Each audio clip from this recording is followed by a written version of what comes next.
Let's do this.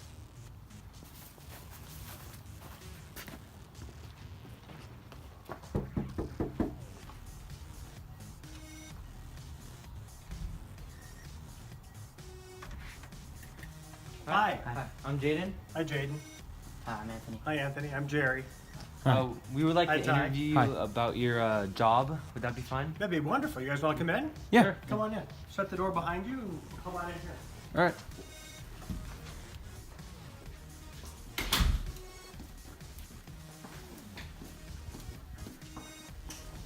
I think this would be a good place. You guys want to sit around the table? Yeah, that's fine. All right. Sounds good.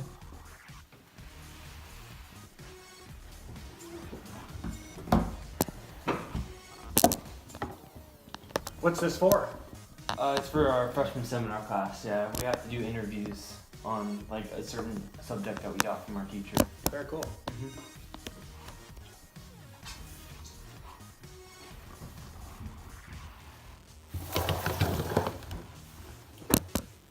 So the first question I got for you is, what made you become a police officer?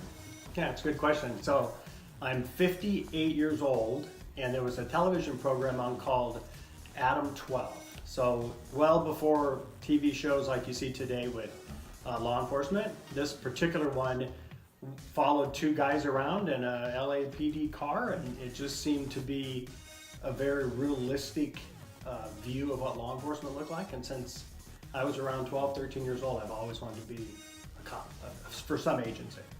Cool. The next question I have was, can you explain, like briefly explain what you did in the police force? Sure. I worked for LA County Sheriff's Department, and I was a deputy for 32 years. I retired September of 2015. So in my career with the Sheriff's Department, your first assignment is always going to be in the jail system. So I worked for 2 years at Men's Central Jail. Then I spent the next 10 years in patrol, and I worked at Carson Sheriff Station first for 4 years, and then I came up here to the city of Santa Clarita, where I spent 6 years. In 3 of those years, I was a resident deputy in a small town north of here called Gorman. And I could talk all night about Gorman. Gorman was a residential spot. I'm married, we have 2 kids. Our kids were 3rd and 5th grade. The county provided housing for us in exchange for our service up there in Gorman, more or less. It just requires that you live there, so they provided housing. And that was a unique position, being in the world's largest sheriff's department and then working in a town of a population of only about 24 people was pretty awesome. So I did that for 3 years. Then I was a teacher for 10 years, and I taught deputies assigned to the jails. We call it custody division. I taught them a variety of subjects, from first aid to interviewing techniques to report writing, and to be firemen within the jail. We're the first line of defense in fire, so I taught them how to be firemen. Then I left there and I went to our weapons training staff here in Castaic. So I was a firearms instructor for 6 years. Virtually I shot guns every day for a living. It was great. Then I went to a tactics team for 2 years, where I taught deputies how to handle certain scenarios, from officer involved shootings to arrest techniques, takedown techniques, etc. So basically I was fought for 2 years. And then I went back to patrol, and I finished my last 10 years working back in Gorman as a resident deputy. Pretty good. Could you explain what was the worst thing about your job? Yeah, so the worst thing, you get asked that a lot. I think the worst thing really, realistically, is the schedule. My kids didn't get to celebrate Christmas on Christmas Day when everybody else did. If I was working, we celebrated it near Christmas when I was off. So I didn't have a schedule where I worked day shift and I was off on weekends. So most of the time I worked midnight to morning type of shift with, Tuesday, Wednesdays off, so it wasn't the most conducive. I think that was probably the hardest thing. It's the hardest thing on family life, and it's the hardest thing on your body, because you're just not accustomed to sleeping in the daytime, being up all night.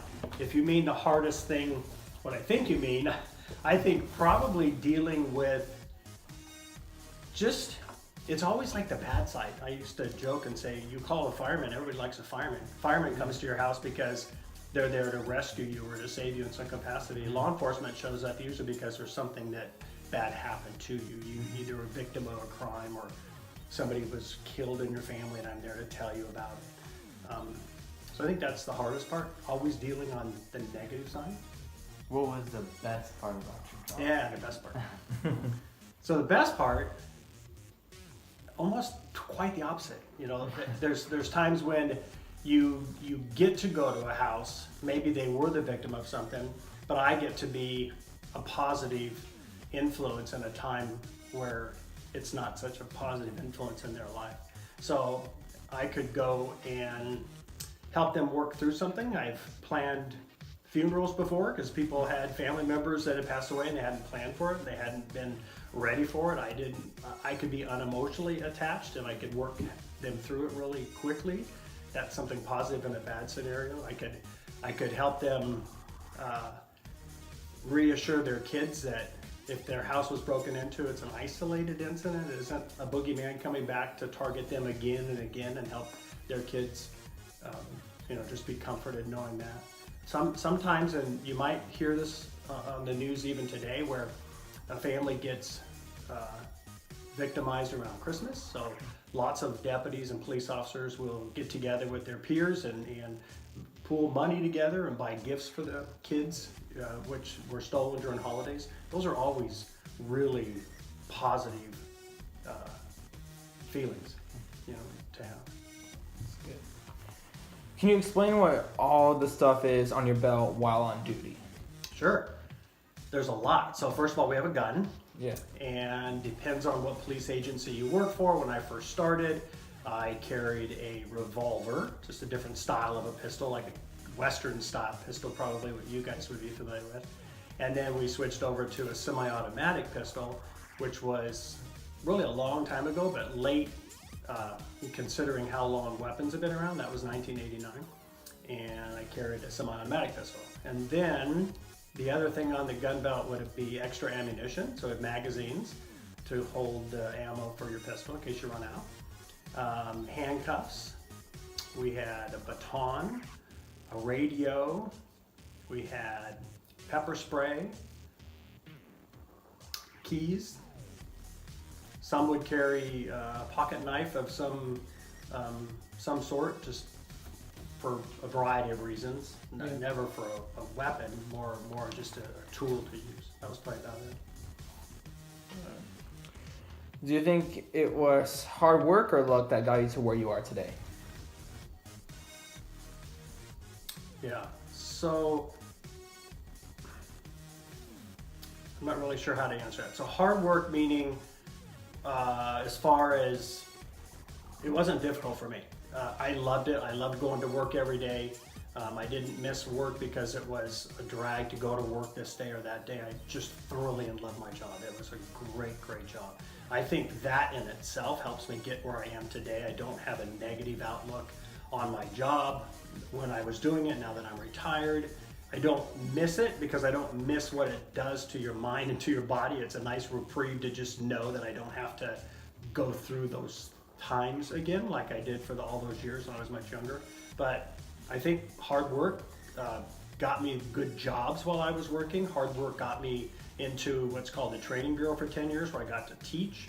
Hard work got me to be a resident deputy where out of an agency of around 8,000 deputies, there's only about 6 of us that have that job. So I think hard work, determination, having a good rapport with my supervisors definitely got me to where I am today. That's great. That's great.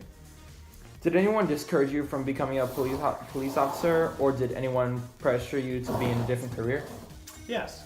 So I was raised by a grandmother and a great aunt and a great uncle. So I always called them my folks or my parents. I always called my grandmother my mom.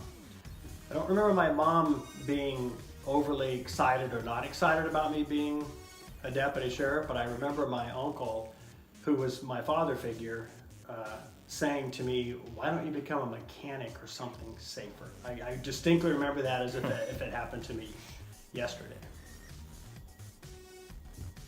What sacrifices did you have to make to get where you are today? I think the biggest sacrifices are expecting your family to understand your work schedule. You know, your parents might go to work at 7 in the morning and get home at 5. I might go to work at 7 in the morning and get home at 7 o'clock the next morning without any notice, without anybody saying, hey, guess what, you're working extra, because our job doesn't end. We have a 24-hour operation 7 days a week, and sometimes calls and incidents at work just make you stay many hours longer. What risks did you take in becoming a police officer? Well, you know, people die in my line of work. People die in lots of lines of work.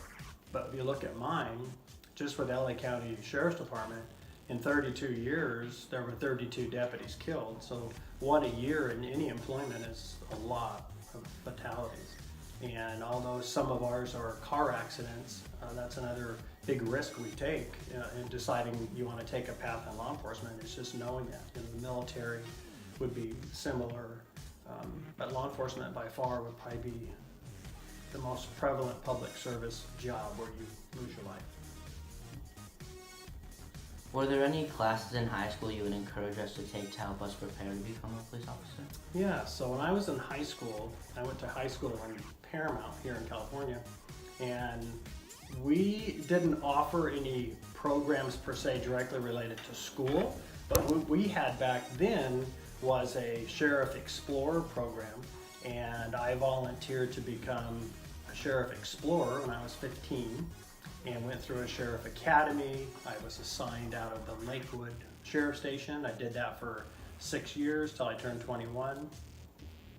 I worked a variety of jobs during the Explorer program, from being able to ride in a police car, sheriff car, during a regular deputy shift, to fingerprinting civilians for job employment, working parades.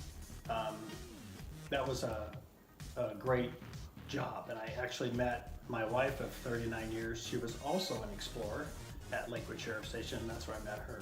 It's awesome. What would you tell your 15-year-old self? What advice would you give to someone who wants to take this career path? I would say finish school, college, because it all boils down to money, but you know, you go to work to feed your family, so that's awesome, but go to work and have a job that you love is icing on the cake. And in my particular incident, I didn't finish my 2-year degree until I turned 45 years old, which was too late for that to give me any financial advancement at work. In other words, if you join the Sheriff's Department, an agency in California, with your 2-year degree, you make more money when you get hired than I did with a high school diploma. Same with your bachelor's degree, you make more money.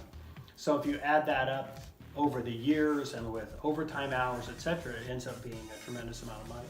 And nowadays, without an education, it's harder to get promotions. So I made it to the rank of corporal, in a military term, a two-striper, where with a college education, it's possible I would have promoted to much higher positions, which equal much more money.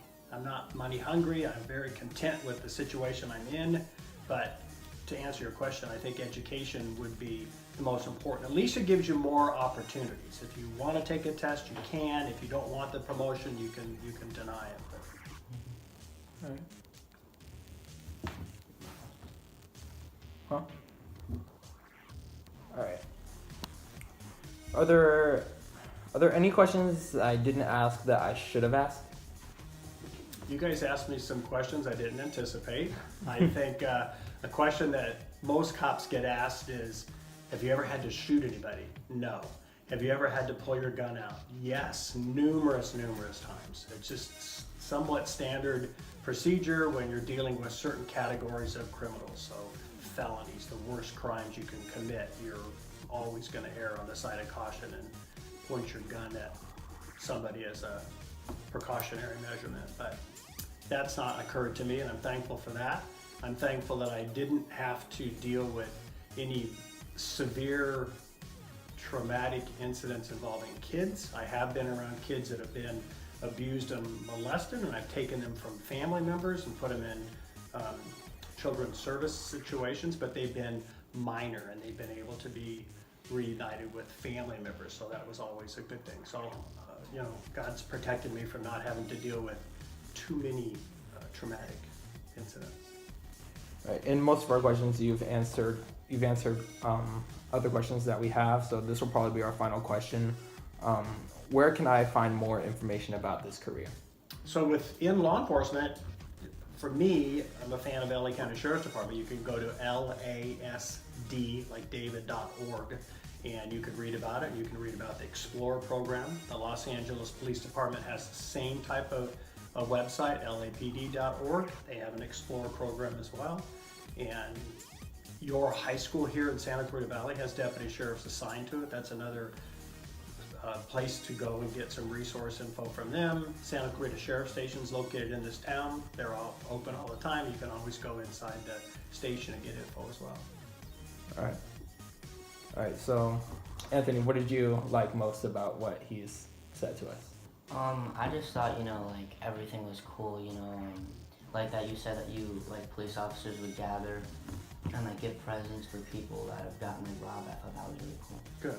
All right. What about you, Jason? I like the detail he went into, sort of like how you explained the belt, on how many items were on the belt. I didn't expect those many items on the belt you wear. Might have forgot some. Yeah, I'm really fascinated with pretty much everything that you've said. Like, I've actually had an idea of going into law enforcement when I grow up, so I'll keep this in mind. It's a great career. Sure. Yeah, for sure. All right. Thank you for taking the time. For Yeah, everything. thank you. All right. Thank you for everything. Yeah, you bet. Thank you for everything. Yeah, you're welcome, Ty. Thank you again. You're welcome as well. Thank you. Yeah, take care. Good luck with your project. And thank you so much. Thank you again. Yep, good night. Good night.